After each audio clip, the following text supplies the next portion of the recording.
really it is uncommon for a ship's crew to have completely vanished without any sign of struggle or peril, and for the ship to be able to continue on adrift in near perfect condition. In 2025, newly declassified naval logs, chemical forensics, and digital drift models finally revealed what happened aboard the Mary Celeste. And it wasn't pirates, mutiny, or the supernatural. A silent chemical blast, a panicked but logical evacuation, and a storm-torn towline rewrote the entire legend in one devastating reconstruction. The 2025 breakthrough that reopened the case. The mystery of the Mary Celeste seemed destined to remain Victorian legend until 2025, when newly declassified Portuguese Navy logs revealed a sighting never reported. An officer described the vessel adrift. Steady, but wrong. That phrase alone reignited global fascination. Modern forensic modeling traced the ship's final path, exposing a sharp, unexplained course deviation, too sudden for weather alone, too precise for mere drift. Something had triggered panic or mechanical breakdown. Then came a second revelation. Using digitized 19th century weather diaries, oceanographers found a match. An atmospheric pressure collapse known today to cause microbursts, violent, hyper-localized sea turbulence. The Mary Celeste had sailed straight into one, but the true breakthrough came from a single wooden fragment, untouched for over a century. Modern chemical analysis revealed trace compounds from pressurized methanol vapor, leaking from the ship's cargo of 1,701 alcohol barrels, undetectable in 1872. Obvious now. Piece by piece, the ghost story unraveled. Not the supernatural, not piracy, not madness, but a silent threat, the kind no one aboard could see coming. And as the evidence came together, one truth stood out. The first signs of disaster weren't in the sails or the sea, they were below deck. The ship itself shows clues no one saw before. In 2025, full 3D scans of the Mary Celeste's surviving timbers revealed what no previous investigator could have seen. The wood bore signs of subtle, internal warping, not from weathering or age, but from sudden, violent pressure. She inflated from the inside, one analyst murmured.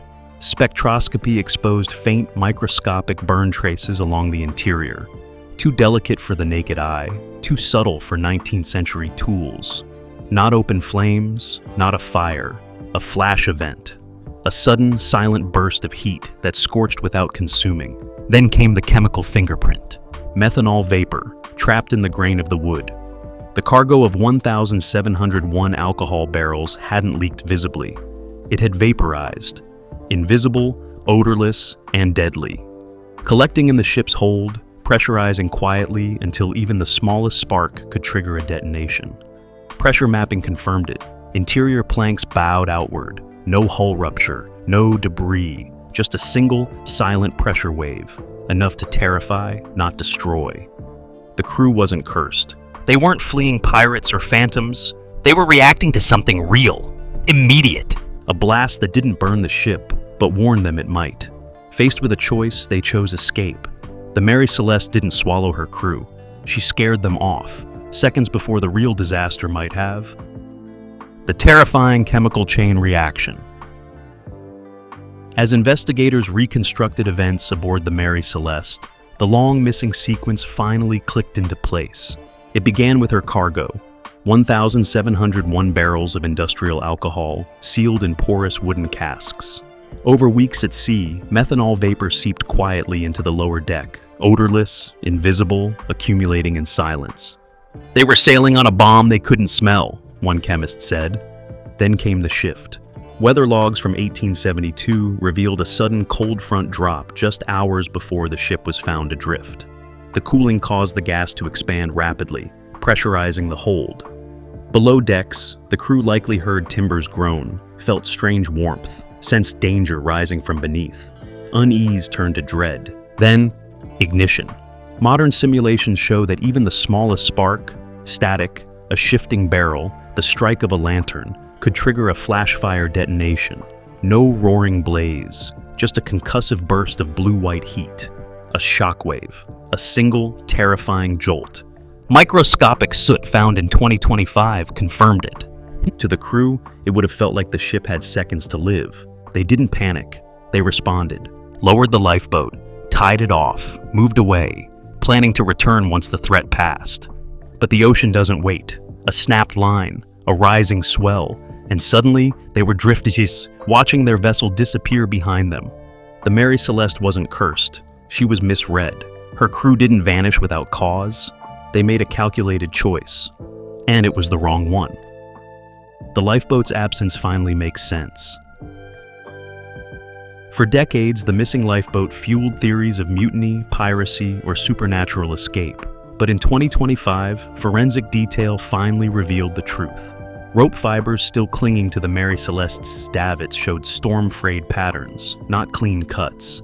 This meant the lifeboat hadn't been stolen. It had broken free, torn away by violent seas after the crew evacuated temporarily. One investigator put it plainly. They intended to come back. The ocean decided otherwise. To test this, researchers fed historical wind data, 19th century current logs, and modern satellite models into advanced drift simulations. The results were chillingly consistent. A small open boat released in that exact region would have been swept hundreds of kilometers within days, carried into open water, while the Mary Celeste, larger, heavier, and more stable, drifted in a different direction entirely. The two vessels were separated almost immediately. Atmospheric records from December 1872 revealed the second piece of the puzzle. Gale force winds struck the area shortly after the crew abandoned ship. Such a storm would have made rowing back impossible, and visibility nearly zero. The Mary Celeste, still intact and riding high in the water, drifted onward into calmer conditions. The lifeboat, light and overexposed, would have been tossed into chaotic, unwinnable seas.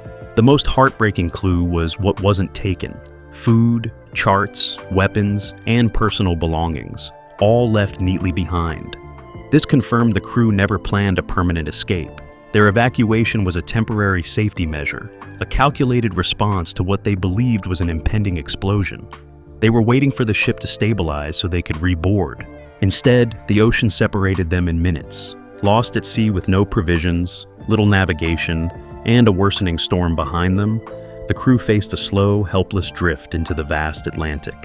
Meanwhile, the Mary Celeste, fully operational and empty, sailed on alone, destined to be found in eerie, ghost-like silence.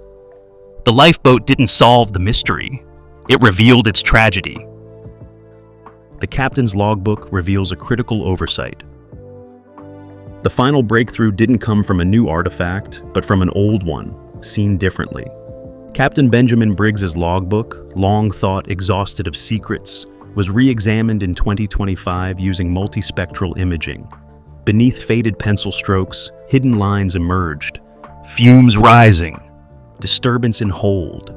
Not the words of a calm, composed captain. These were warnings. Clues from a man watching his ship go wrong from within.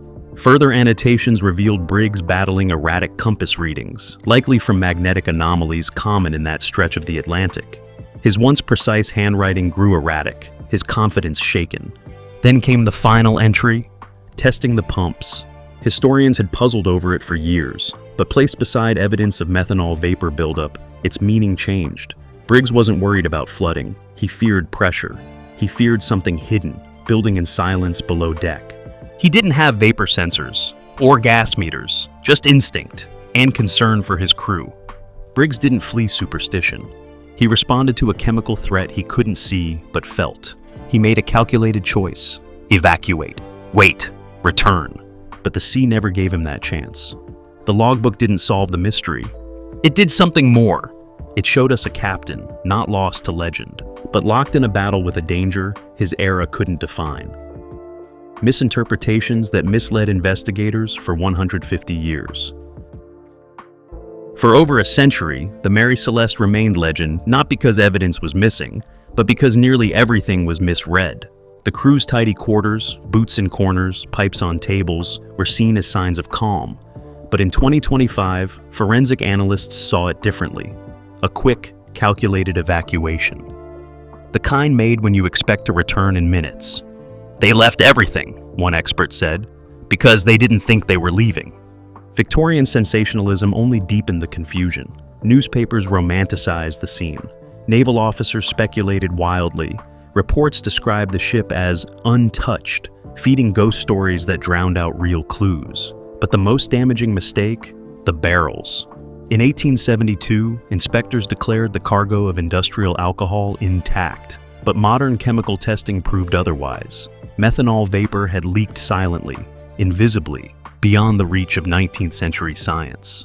One wrong assumption buried the truth for generations. Other signs were missed too. Flash fire events leave no scorch marks. Interior warping went unnoticed. Pressure wave damage was misunderstood. And handwritten logs, mistranslated, miscopied, introduced contradictions that fueled myths. By 2025, digital forensics had caught up. What once looked inexplicable now had answers. The Mary Celeste wasn't cursed. She wasn't haunted. She was misunderstood. The real mystery wasn't what happened. It was why it took us so long to see it. Now we can. The final voyage reconstructed minute by minute. With all layers combined, weather logs, pressure models, drift simulations, and Captain Briggs' restored notes, the Mary Celeste mystery was finally recreated in 2025 with forensic precision. It began with a flash fire in the hold. No flames, no explosion, just a sudden concussive thump and a wave of heat, a pressure detonation from vaporized methanol. Seconds later, the skies struck too. Reconstructed weather data revealed a microburst, a violent downdraft hammering the sails, shaking the masts, and sending shock through the hull. If the crew wasn't panicked yet, one analyst said, this is when they would be. To them, it would have felt like the ship was seconds from rupture. In response, they acted quickly, but not chaotically. They lowered the lifeboat, tied it to the main vessel, and moved off, believing they'd return once the danger passed. The evidence is clear. Intact belongings, orderly deck, and towline scarring confirm it. But then the final blow came. As the wind shifted, a second gust snapped the rope. In a single moment, the lifeboat drifted away, cast into open sea, while the Mary Celeste, heavier and steadier, sailed on a quieter path.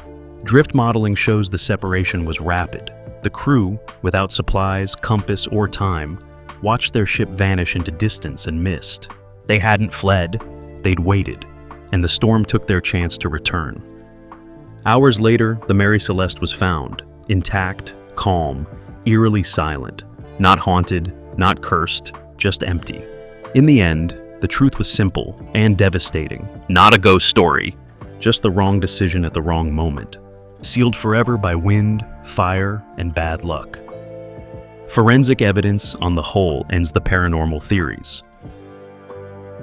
When investigators re-examined the Mary Celeste's hull and deck using 2025 forensic imaging, the supernatural aura surrounding the ship collapsed almost immediately.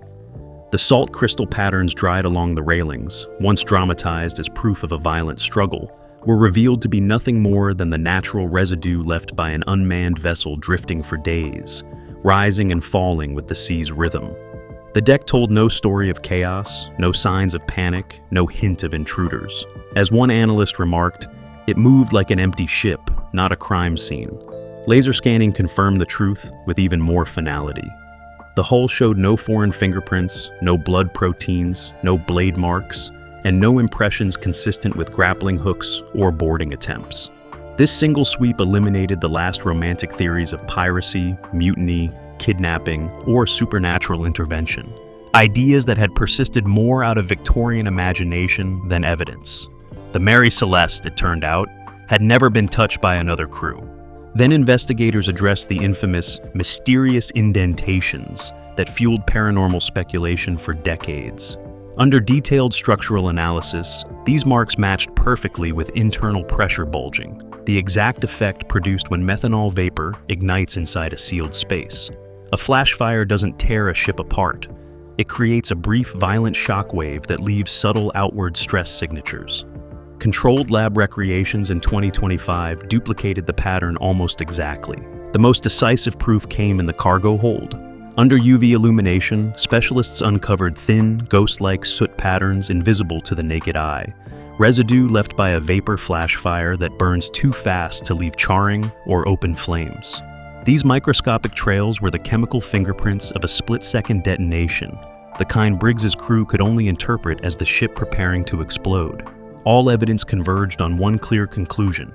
Everything strange about the Mary Celeste had a natural, scientific cause, not a supernatural one. The ship didn't host ghosts. It hosted chemistry, physics, fear, and a deadly intersection of conditions no sailor of the era could recognize. With the myths finally stripped away, investigators were free to look not at the ship's legends, but at its people, their choices, their fear, and their tragic final drift into the Atlantic. The real horror, the crew's final hours. Once the lifeboat drift models, storm reconstructions, and atmospheric simulations were combined, investigators could finally visualize the Mary Celeste crew's final hours in heartbreaking detail. After the flashfire detonation reverberated through the ship, followed almost immediately by a sudden atmospheric drop, the crew did what any rational sailors would have done in 1872. They climbed into the small boat expecting to return within minutes. They weren't abandoning their lives. They weren't surrendering the ship. They were simply stepping away from what they believed was a ticking explosion beneath their feet. As one expert explained, they weren't escaping the ship. They were waiting for it to stop trying to kill them. But then the towline snapped. In that single moment, everything changed. Their link to safety, their anchor to normalcy, vanished. The Mary Celeste drifted in one direction, steady and eerily calm, while the crew, trapped in a fragile lifeboat, was swept into the worst possible combination of wind, current, and visibility. The gale force winds recorded in maritime logs pushed them outward like debris in a storm. Heavy fog swallowed their horizon. Waves rose in unpredictable swells. Soon the ship they meant to return to wasn't just distant, it was impossible to relocate, fading behind curtains of sea spray and cloud until it existed only as memory. With no provisions, no protective gear, and only minimal navigation tools, the crew's situation deteriorated with terrifying speed. Their lifeboat, built for short transfers, not survival, faced the full force of the Atlantic. Investigators believe it likely capsized during a second squall, an event confirmed in multiple weather diaries from ships passing through the region. Once overturned, the crew would have battled freezing water, disorientation, exhaustion, and the crushing realization that rescue would never come. Their disappearance wasn't supernatural. It was painfully, devastatingly human. A collision of chemistry, fear, and weather, all unfolding too fast for reason to resist. And that is the true horror. The Mary Celeste wasn't cursed. The ocean wasn't haunted. There was no phantom killer stalking the ship. Instead, the crew understood exactly what they feared, and their attempt to protect themselves became the precise decision that sealed their fate. They died not in mystery, but in silence, adrift, unseen, and slowly swallowed by the vast, indifferent Atlantic, while the ship they left behind sailed on without them, becoming a legend only because no one remained to tell the truth. The case closed in 2025, and why the truth is worse than the legend. When investigators finally assembled the last pieces, chemical analysis, drift simulations, logbook forensics, hull spectroscopy, and pressure modeling, the mystery that had haunted maritime history for nearly 150 years collapsed under the weight of evidence. The Mary Celeste was never a ghost ship. It was never the product of curses, mutiny, piracy, sea monsters, or the supernatural. It was the victim of ordinary physics converging in an extraordinary way, a perfect storm of chemistry and weather that no sailor of the era could have anticipated or understood. A silent methanol vapor chain reaction, a sudden flash-fire detonation, a crew reacting logically to a threat they believed would destroy the ship at any second, and finally, a storm that severed the towline and cut them off from the only safe place they had.